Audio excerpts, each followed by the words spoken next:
Hello and welcome back to another episode of the Property Investors Handbook Podcast. I'm Adam Bell, and today we're discussing a topic that many property owners find a bit tricky, and that's renting out your property to family and friends. Now, joining us again is Colleen Sutherland from Sutherland's Property Management Group, who brings years of expertise to this sensitive subject. Colleen, great to have you with us and to shed some light on what can be pretty tricky. It is, yes. Thanks, Adam. All right. Let's start. I'm going to ask you straight out the question, yes or no, should you rent to family and friends?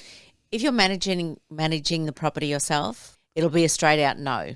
So when you're going through a professional property manager, then consider it, but set some very clear boundaries. Cool, which is what we'll go through. So could you maybe start by sharing why renting with family and friends can be, so challenging for property owners?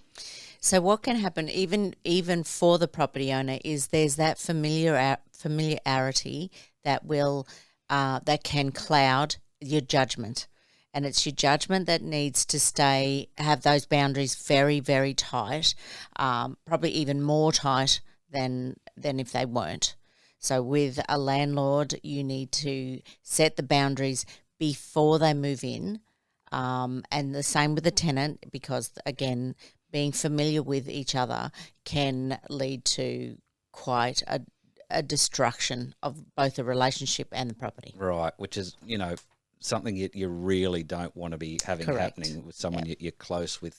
And some two emotional subjects, people you have relationships with, and also, money in your investment. That's right. Put those two together. Yeah.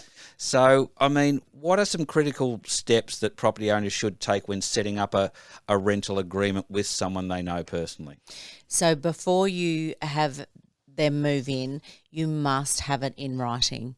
So if you've got a lease from the Residential Tenancies Act, a lease from the Residential Tenancies Authority in Brisbane, you can download a lease from there and to put all your terms and conditions in there, making sure you're not contracting out of the Act just because they're friends.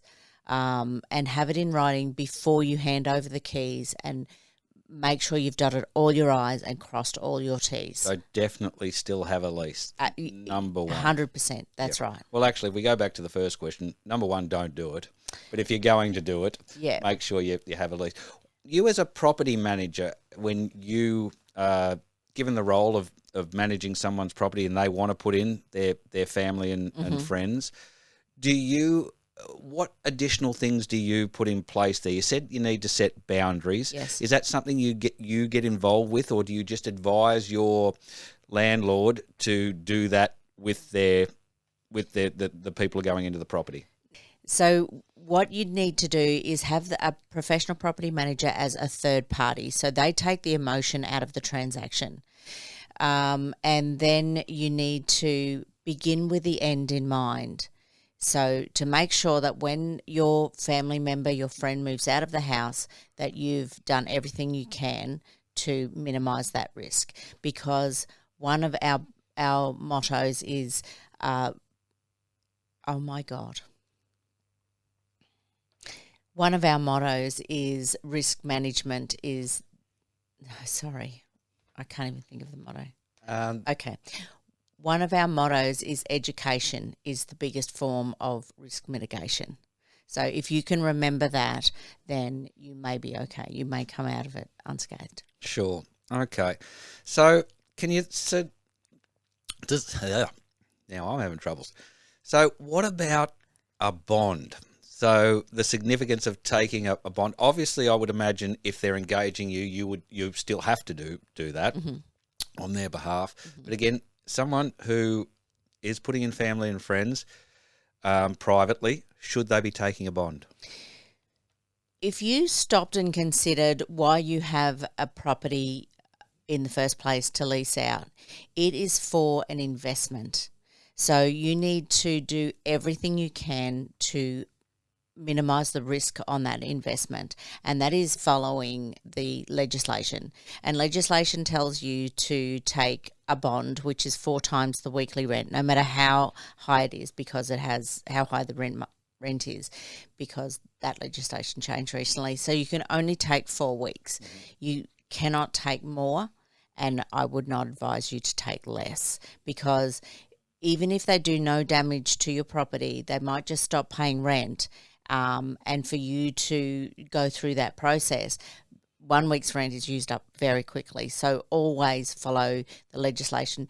You're managing a little business is one investment property. Do it well and you won't be sorry. Great advice. Great advice. What are some of the pitfalls that you've seen in these arrangements with family and friends? What problems have you seen arise? Because we're a third party, we can take the emotion out of it, as I mentioned before. So we've had a couple of properties come to us with, I've got my brother in there, or I've got my mother's friend was another one. They're not paying rent, they won't move out, all the disaster things. Those are the ones that you see on A Current Affair. Yep. But with those, we go straight into business mode, and we follow the process of just treating them like any other person, so that we can take away that, again, the emotion. Sure. And it will be treated as any other person, and we will follow the legislation to make sure that they're out, or that they pay their rent, or that they fix that wall, or get rid of all those car bodies. And again, I'm just reeling off all the scenarios that came to me as a result of putting in your brother, your friend's cousins, or something like that. Sure. Yeah. Are there any implications to think about with insurance and insurance being voided, when renting to someone they know? No, it doesn't. It shouldn't affect your insurance, but I would review the insurance that you have to make sure that it does cover the building and any resultant damage that is a general insurance claim, but to make sure that you have landlord's protection insurance, because that protects the landlord against the tenant and defaulting. So whether they have created damage, or they have stopped paying rent, or whatever, those things can be mitigated with a good insurance policy. Sure. Okay. And probably another one here, and I almost, having heard your answers to all the earlier questions, I know the answer to this, but you would obviously, as a property manager, even with family and friends, insist upon normal, regular inspections? Oh, absolutely. Again, follow procedure as you would a normal, a standard investment and a lease. Because when you deviate from that and you start showing favours and you start being either slack because, it's so-and-so in there, I know the tenant. The problem with that is that there can be, it can quickly turn sour. Yep. And they can sort of start to go, this, I've been here for ages, you know what that place is like. Yep. So you need to follow that procedure.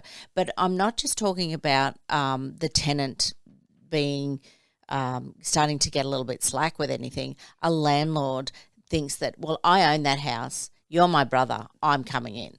And so it can flip the other way. It can flip the other way as well. Wow, that was something I wouldn't have thought of. Yeah, so when it flips the other way, it can get quite nasty as well. Yes, so I can see that from both sides now. One, the brother's wanting to be there more often than he's entitled to be. Correct. Or the other way around, the other brother who's in there says, oh, come on, I'm your brother. You don't need to come and have a look. Yes, that's right. And they haven't been there for 12 months. Yes. Oh, goodness me. So when you've got a scenario like that, and it does happen, I've got a couple where the landlord and the tenant have a relationship, but they've given it to me so it doesn't go wrong, and I am able to manage it as any other standard tenancy.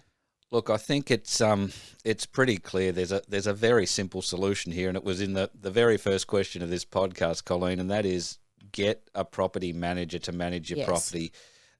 Even more so if you're putting in someone that you know. Yes. For all of those reasons you've just discussed. It could go wrong in so many different You want places. to maintain that relationship with that person you're putting in there. So you're obviously putting them in there to help them out, or they've asked to be put in there to be helped out. So you want to maintain that relationship with the person that lives there, the person that owns the house. Removing the emotion and putting it with a property manager just makes sense to me, that I don't have the relationship with them. It's purely professional, and this is the way it goes. Yep. And it's easier for me to do that. Absolutely. Okie doke. Well, look, if for any of our listeners out there, if you are contemplating this kind of arrangement, please remember the tips that we have discussed today. And look, I couldn't be more strong in recommending that you consider reaching out to a professional like Colleen at Sutherland's Property Management Group to avoid any of the potential problems that could arise with having somebody as a tenant in your property. So again, visit spmg.com.au for more guidance and a list of the services that Colleen provides. And look, thanks for tuning in. Colleen, thanks again for joining us in the studio, and look forward to catching you on the next episode of the Property Investors Handbook Podcast. Thanks, Adam.